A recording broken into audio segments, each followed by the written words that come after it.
Como que se dá, né? Como que eu preparo para a reunião de desobsessão? Porque a gente sabe que existem muitas terapêuticas de atendimento, de socorro, e uma delas é o atendimento desobsessivo, né? Esse amparo, esse esclarecimento, essa reunião privativa que um grupo se compromete para ajudar outros irmãos. E ajudando esses irmãos, nós estamos ajudando a nós, porque ali, ao orientar um irmão a mudar um comportamento, a mudar uma atitude, um pensamento, aquilo primeiramente tem que servir para mim. Eu devo ter aquela conduta. Então, é um auxílio em ambos os lados, né, da vida. E esse preparo, por exemplo, as orientações que a gente recebe.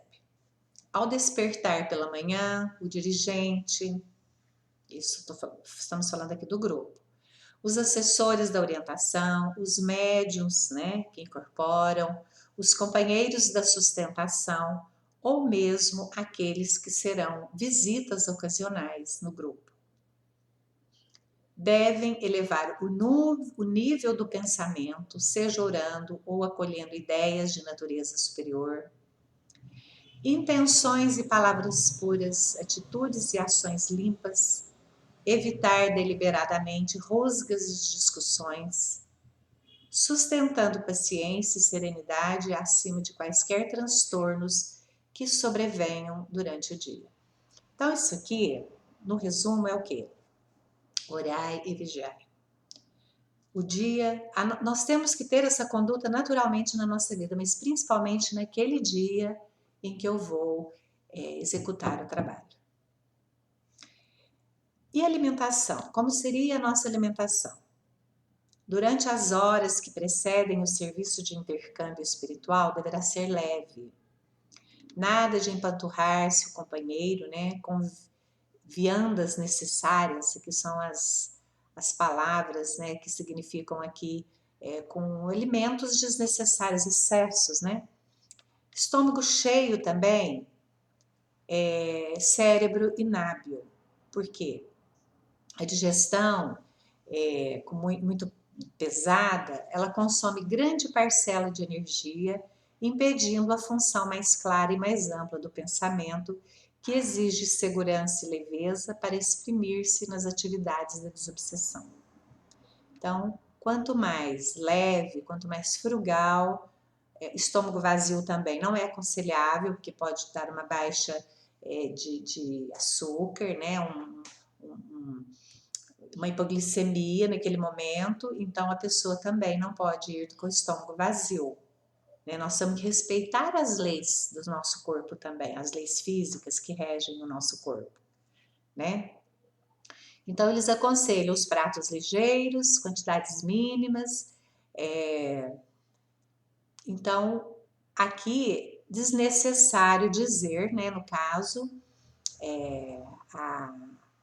não absorver álcool, né, que no caso é inapropriadamente, quer dizer, desnecessário dizer, mas a gente sabe a importância de se dizer, acrescendo observar que os amigos ainda necessitados do uso do álcool, do fumo, da carne e dos temperos excitantes estão convidados a lhes reduzirem o uso durante o dia determinado para a reunião, quando não lhes seja possível a abstenção total, compreendendo-se que a posição ideal será sempre a do participante dos trabalhos que transpõem, vejam bem, a porta do templo sem quaisquer problemas alusivos à digestão. Essa orientação está no livro Desobsessão, Francisco Cândido Xavier, pelo Espírito André Luiz. Então, é importantíssimo nós seguirmos algumas regrinhas para comparecermos ao trabalho. Os responsáveis pelas tarefas de desobsessão devem compreender que as comunicações reclamam, né, espontaneidade, que o preparo a que se refere é de ordem geral. Não seja só desobsessão, mas em qualquer trabalho realizado na casa, são recomendações muito importantes para se operar, né, as tarefas. Por exemplo, prece e meditação. Recomenda-se, pelo menos durante alguns minutos antes dos trabalhos, seja qual for a posição que ocupe no conjunto, dedique-se o companheiro de serviço à prece e à meditação em seu próprio lar. Ligue as tomadas do pensamento para o alto, retire-se em espírito das vulgaridades da terra e ore buscando a inspiração da vida maior. Reflita que, em breve tempo, estará em contato, embora ligeiro, com irmãos domiciliados no mundo espiritual, para onde irá igualmente um dia, e antecipe o cultivo da simpatia e do respeito, da compaixão produtiva e da bondade operosa para com todos aqueles que já deixaram o seu corpo físico, sem o que? A desejada e tão necessária maturidade espiritual. Dessa forma, estará caminhando para a colaboração digna com os benfeitores desencarnados, que são os legítimos ministradores do bem. Nós somos apenas coadjuvantes aí nesse trabalho grande, né, e espiritual que a maior parte é feito pelos nossos benfeitores espirituais. Nós participamos uma pequena parcela, mas essa pequena parcela tem que ser muito, muito bem preparada, né? Também está nesse livro da Desobsessão do André Luiz. Então, e à medida que o nosso entendimento vai se aumentando, vai aclarando nas realizações de caráter mediúnico, percebemos que as lides da desobsessão pedem o ambiente do templo espírita para que se efetivem com segurança. Não deve ser feito fora do ambiente da casa, né? Do nosso templo, da nossa casa espírita. Para compreender isso, recordemos que muitos doentes conseguem recuperar a saúde no clima doméstico, muitos outros reclamam o hospital. Se no lar dispomos de agentes empíricos a benefício dos enfermos, numa casa de saúde encontramos toda uma coleção de instrumentos selecionados para assistência pronta. Vejam bem, no templo espírita, os instrutores desencarnados conseguem localizar recursos avançados do plano espiritual para o socorro a obsidiados e obsessores, razão porque, tanto quanto nos seja possível, é ali, entre as paredes respeitáveis da nossa escola de fé viva, que nos cabe situar o ministério da desobsessão. Devemos observar que os servidores de semelhante realização não podem assumir, sem prejuízo, compromissos para outras atividades medianímicas, antes ou depois do trabalho a que se comprometem a benefícios dos sofredores desencarnados. Também no livro Desobsessão de André Luiz. Então, só nesse trecho aqui, queridos amigos, o quanto precisamos ser responsáveis com aquilo que vamos fazer. Porque se no lar nós temos as ferramentas compatíveis, nos hospitais as ferramentas compatíveis, na casa, no templo espírita se processa da mesma forma e com muito mais amplitude, porque eles estão num nível dimensional, os amparadores, de conhecimento muito grande, sabendo aquilo que eles devem trazer e oferecer para o trabalho, a efetivação do trabalho naquela noite, naquele dia. Então, olha, nada de vozerio, tumultos, gargalhadas, risadas, conversas, né? Que é o que a gente vê. Os trabalhadores chegam como se ali fosse um local de encontro social. Beijinhos, 3 beijinhos, abraços, risos, e ali não é o lugar para isso, né? Então, vamos lembrar que os companheiros encarnados de que se aproximam de enfermos reunidos como num hospital, credores de atenção e carinho. Então essa obra de socorro está prestes a começar. No plano físico, necessário inclinar o sentimento ao silêncio, à compaixão, à bondade e à elevação, né, de vistas, a fim de que o conjunto possa funcionar em harmonia na construção do bem. Precisamos criar a sinergia naquele momento, nada de conversinhas paralelas. Evitar, então, os anedotários jocosos ou os comentários jocosos, as considerações injuriosas a quem quer que seja. Esqueçam-se críticas, comentários escandalosos, queixas, azedumes, apontamentos irônicos. Irmãos, a gente já viu isso muitas e muitas e muitas vezes. Até talvez a gente tenha cometido também, porque não, quando não tínhamos o conhecimento, de chegarmos ao grupo e já dizermos: hoje eu não passei muito legal, eu quero que alguém me atenda no final ou durante o trabalho. E sento para trabalhar. Então, assim, com toda pureza, com toda sinceridade, estamos aptos a atender alguém naquele dia, naquele momento, naquele trabalho? Fica essa pergunta aí para vocês diante dessas informações que nós estamos passando. Se somos impelidos a conversar durante os momentos que precedem a atividade assistencial, que seja a nossa palestra algo de bom e edificante que auxilie e pacifique o clima do recinto, ao invés de conturbá-lo. Então, tudo isso aqui está no livro de Chico Xavier, né? Desobsessão. O dirigente das tarefas da desobsessão, porque tem que ter um dirigente, tem que ter um responsável que lidera aquele grupo. É importante, não é que um é melhor, o outro é pior, um manda mais, um manda... Isso não existe, isso jamais deve existir competições dentro de um grupo de trabalho, seja ele qual for. Alguém que está um pouco mais apto, mais equilibrado, né? Com equanimidade, com ascendência moral também boa sobre aquele grupo. E tem que ter o respeito mútuo. A equipe tem que respeitar aquele como aquele que lidera, com aquele que orienta, com aquele que decide um pouco, que toma as decisões finais ao ouvir e estar em comunhão com todos, mas a decisão parte dele.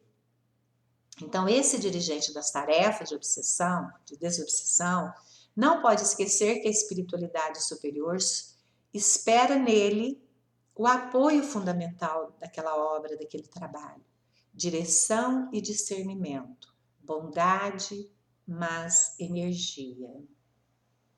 Direção e discernimento, bondade, porém energia. Certo, não se lhe exigirão qualidades superiores à do homem comum, nós não somos santos ainda. No entanto, o orientador da assistência ao desencarnado, sofredores, precisa compreender que as suas funções diante dos médiuns e frequentadores do grupo são semelhantes às de um pai de família no instituto doméstico. Então, ele tem que ter essa ascendência, ele tem que ter esse conhecimento, ele tem que buscar tanto quanto os outros ou mais. Então, autoridade fundamentada no exemplo, hábito de estudo e oração, dignidade e respeito para com todos. Afeição sem privilégios, sem dar preferências a um e outro. Brandura, mas firmeza ao mesmo tempo. Sinceridade e entendimento. E uma conversação construtiva sempre que for necessário. Reunir, chamar o grupo de trabalho para uma conversa amigável, orientadora, esclarecedora. E, por sua vez, o grupo deve ter respeito e aceitar que está, de repente, não está conduzindo e fazendo de acordo com as normas. Tudo isso meus queridos irmãos e amigos, para o bem maior. Neste momento aqui, o orgulho, a vaidade, as melindres não podem existir. Aliás, não deve existir hora nenhuma.